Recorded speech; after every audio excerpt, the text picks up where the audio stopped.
Normal ಆಗಿ branded ₹100 medicine ಇದ್ರೆ generic ಅಲ್ಲಿ ನಿಮಗೆ ₹30 ವರೆಗೂ ಸಿಗ್ತೈತಿ. ಹಂಗಾಗಿ ನೀವು ಒಂದು ₹100ಗೆ ₹70 ವರೆಗೂ ಉಳಿತಾಯ ಮಾಡ್ಬೋದು. ಒಂದು ಮೆಡಿಸಿನ್ ಹೊರಗಡೆ ಬರ್ಬೇಕಾದ್ರೆ 6ರಿಂದ 10 ವರ್ಷ ಅದ್ರ ಮೇಲೆ ಕೆಲಸ ಆಗ್ತೈತಿ. ಅಂದ್ರೆ ಗೌರ್ಮೆಂಟ್ ರೂಲ್ಸ್ ಹೇಳ್ತತಿ ಯಾವುದು ಮೆಡಿಸಿನ್ ಹೆಸರು ಬರೀಬಾರ್ದು, ನೀವು ಜನರಿಕ್ ಹೆಸರ ಬರೀಬೇಕು. ಇಂಡಿಯನ್ ಮೆಂಟಾಲಿಟಿ ಸ್ವಲ್ಪ ಹೆಂಗದ ಅಂದ್ರೆ ಚೀಪಾಗಿ ಸಿಗೋದು ಯಾವುದು ಚಲೋ ಇಲ್ಲ. 95% ಜನ ಪೂರ್ಣ ಡಾಕ್ಟರ್ ಬರ್ದಿರೋದ ಮೆಡಿಸಿನ್ ಬೇಕು, ಅದೇ ಇದ್ರೆ ಕೊಡ್ರಿ ಅಂತ ನಮ್ಮ ಹತ್ರ ಬರ್ತಾರ. ರೋಗ ಬಂದಿದೆ ಅಂತ ಹೋದ್ರೆ ಅವರು ಮೊದಲು ಟೆಸ್ಟ್ ಮಾಡ್ತಾರ, ಆಮೇಲೆ ಬ್ಲಡ್ ಟೆಸ್ಟು, ಯೂರಿನ್ ಟೆಸ್ಟು, ಆಮೇಲೆ ಸ್ಕ್ಯಾನಿಂಗು, MRI, ಎಕ್ಸ್ರೇ, ಅದು ಕಂಪೌಂಡರ್ ಆಗಿ ಕೆಲಸ ಮಾಡ್ಕೊಂಡು ಹಳ್ಳಿ ಒಳಗೆ ಹೋಗಿ ಅವರು ತಾವೇ ಡಾಕ್ಟರ್ ಅಂತ ಹೇಳಿ ಅವರು ಮೆಡಿಸಿನ್ ಕೊಡ್ತಾರ.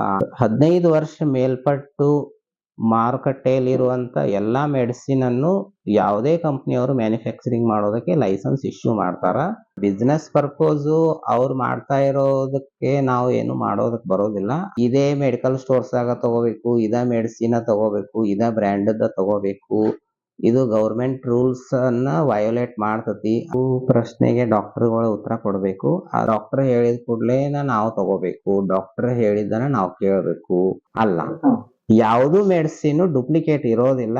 ಜಾಸ್ತಿ ಎಜುಕೇಟ್ ಆಗಿದ್ದೀವಿ, ಆದ್ರೆ ಯಾವ ವಿಷಯದಲ್ಲಿ ಆಗ್ಬೇಕಲ್ಲ ಆ ವಿಷಯ ಬಿಟ್ಟು ಬೇರೆ ಎಲ್ಲ ವಿಷಯದಲ್ಲಿ ನಾವು ಎಜುಕೇಟ್ ಆಗಿದ್ದೀವಿ. ಈಗಿನ ಕಾಲದಲ್ಲಿ health insurance is a must to buy ಅಂತ.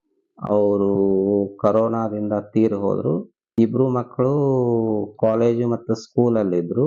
ಪೂರ್ಣ ಫ್ಯಾಮಿಲಿ ಜವಾಬ್ದಾರಿ ಅವ್ರೊಬ್ರ ಮೇಲೆ ಇರೋದ್ರಿಂದ ಅವರು ಇಡೀ ಫ್ಯಾಮಿಲಿನ ಕೊಲ್ಯಾಪ್ಸ್ ಆಯ್ತು. ಅವರು ಆಲ್ಮೋಸ್ಟ್ 9 lakh rupees ಖರ್ಚು ಮಾಡಿದ್ರು. 9 lakhs ಖರ್ಚು ಮಾಡಿ ಲಾಸ್ಟಿಗೆ ಬಾಡಿನೂ ಕೊಡ್ಲಿಲ್ಲ.